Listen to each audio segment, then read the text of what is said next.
పూలతో పళ్ళతో శోభస్కరంగా ఉన్నాయి. అసలు లోకంలో ఒక లక్షణం ఉంది.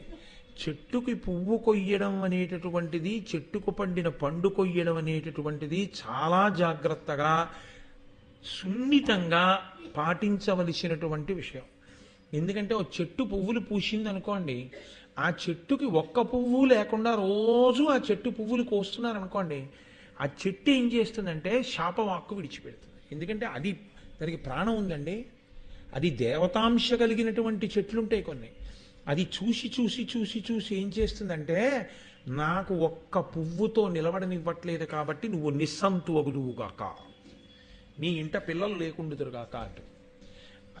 ఇప్పుడు మనం ఏం చేస్తున్నామంటే, మార్నింగ్ వాక్ ఎడితే కుక్కల భయానికి కర్ర పట్టుకెళ్ళడం తప్పు కాదు, కానీ ఎదురింటి వాడు వేసుకున్న పూల మొక్క పూలు కొయ్యడానికి ఇనపబూచ పట్టుకెళ్ళడం కన్నా ద్రోహం ఇంకోట్లేదు.